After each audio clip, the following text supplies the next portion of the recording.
dunia politik memang kental dengan istilah propaganda. Propaganda tujuannya adalah merubah mindset untuk melindungi kepentingan pejabat. Penting untuk merubah banyak mindset agar menyetujui tindakan mereka. Kalau ada yang tidak menyetujui, maka terbaik adalah dengan membuat mereka yang idenya berbeda tersebut dibenci. Kebencian itu sesungguhnya tidak ada. Kebencian itu harus ditanam. Ketakutan juga sama, tidak ada. Ketakutan itu harus ditanam.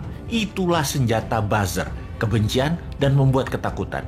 Itulah tugas pelaksana propaganda yang dalam hal ini adalah mereka-mereka yang menamakan dirinya buzzer rupiah, yaitu mereka yang dibayar oleh pejabat untuk menyerang musuh-musuh politiknya. Tugas utama buzzer sekali lagi adalah mendengungkan kejelekan orang yang mengkritik tanpa solusi, tanpa niat memperbaiki. Sementara kaum Newman jelas niatnya memperbaiki bangsa yang utama. Gayanya nyeleneh, tujuannya untuk mendapat perhatian. Sekali lagi, nyeleneh, lucu, koplak, tajam kalimatnya, tujuannya satu, agar dapat perhatian. Tapi kalau mental pejabatnya tipis, ketakutan, insecure karena jabatannya takut hilang, telinga tipis, emosi tak bisa jaga dan tidak dewasa, kritik segar bersolusi dikirimkan para Newminder, bikin hidup pejabat gelisah dan sengsara. Makanya panik mereka, ditugaskanlah pasukan buzzer yang jumlahnya 20 ribuan untuk menjadi pelindungnya. Begitulah kalau pejabat terdiri dari orang-orang yang tidak beriman, berlindungnya pakai buzzer, bukan pada Allah. Menanamkan kebencian itu program mematikan lawan politik. Ada sih sebenarnya dalam buku putih propaganda yang banyak diajarkan di akademi-akademi militer. Newman itu sering mengkritik, namun selalu memberikan solusi. Lalu kesannya anti pemerintahan secara keseluruhan. Padahal hanya anti pada 2 orang pejabat doang. Karena dikesankan Newman saat ini anti pemerintah, maka Newman harus dipudarkan. Siapa yang melakukannya? Yang melakukannya adalah penggemar pejabat penguasa saat ini yang kebanyakan berciri-ciri, yaitu minoritas orang tajir beragama minoritas. Nah, kalimatnya ya, maaf kurang ajar ya, tapi saya nggak mau basa-basi. Atau yang mayoritas latar belakangnya namun terkena propaganda yang akhirnya tidak menyukai sisi seberang yang di framing jualan agama ke Arab-Araban plus dibungkus budaya Arab. Maaf, sekali lagi kalimat Bosman ini kali ini vulgar. Daripada basa-basi mendem-mendem mau realitanya gitu. Jadi begitu berhasil menggiring opini yang menganggap Bosman anti pemerintah, maka otak bawah sadar banyak orang digiring lagi oleh buzzer. Digeneralisir, Bosman itu oposisi, pendukung kadrun, dan pendukung partai kalah perang, Demokrat dan PKS. Cara kerja buzzer menggiring opini masyarakat memang begitu dan berhasil hingga saat ini membelah bangsa Indonesia menjadi 2. Sangat berhasil.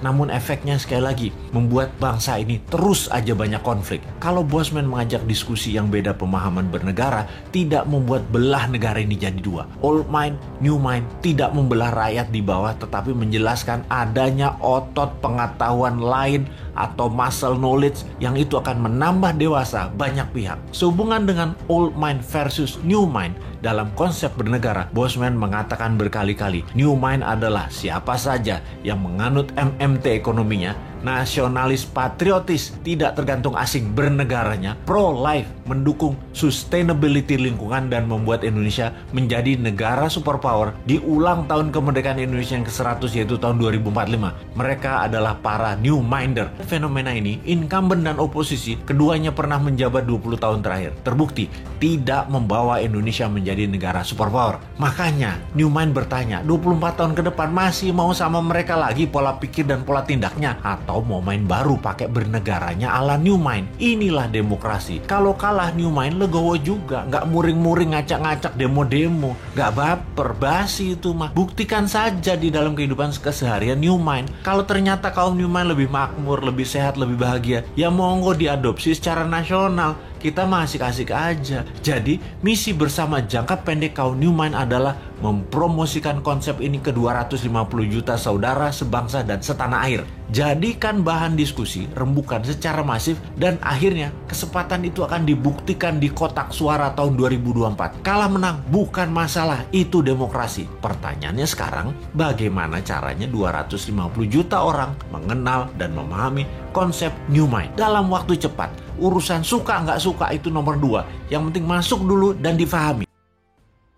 Kita harus merinci bagaimana membuat Indonesia menjadi negara superpower pada tahun 2045, di mana sampai saat ini siapapun yang mau menjadi RI 1 yang sedang menari di panggung media dengan kegenitan nampang agar populer, mereka belum menunjukkan apapun rencana ketika mereka nanti jadi RI 1. Nanti mau dibawa kemana negara ini pun tidak pernah dikatakannya. Bahkan pengalaman yang lalu-lalu sampai ketika menjabat pun masih bingung. Saat ini yang mereka lakukan hanya liputan receh. Mereka naikkan ke sosmed atau bawa tim media kemana-mana untuk disiarkan agar menjadi populer dan terkenal. Namun yang ada, kegenitan tersebut terlihat jadi biasa saja, bahkan cenderung membosankan. Malahan meniru cara Pak Jokowi di tahun 2012 dan 2013 tersebut yang sampai saat ini dilakukan. Itu aneh. Mereka meniru gaya populerisme tersebut yang ternyata cocok di Pak Jokowi namun dipakai yang lainnya. Ya agak waku. Gak pas begitu. Kalau Newman bagaimana? Kita tidak menyibukkan diri dengan panggung keterkenalan fisik, tetapi mengisi otak kaum Newman dengan informasi dan keilmuan. Konsep bernegara kita ketika mandat didapat, salah satunya adalah negara akan membuat infrastruktur jalur transaksi baru. Ibarat di tahun 1964 di mana pemerintah kala itu di zaman Lyndon B. Johnson memerintahkan DoD atau Department of Defense untuk membuat alat komunikasi baru di luar kabel atau di luar PSTN yang selama itu dipakai hampir sudah 50 tahun. PSTN adalah sambungan kabel untuk telekomunikasi, untuk telepon.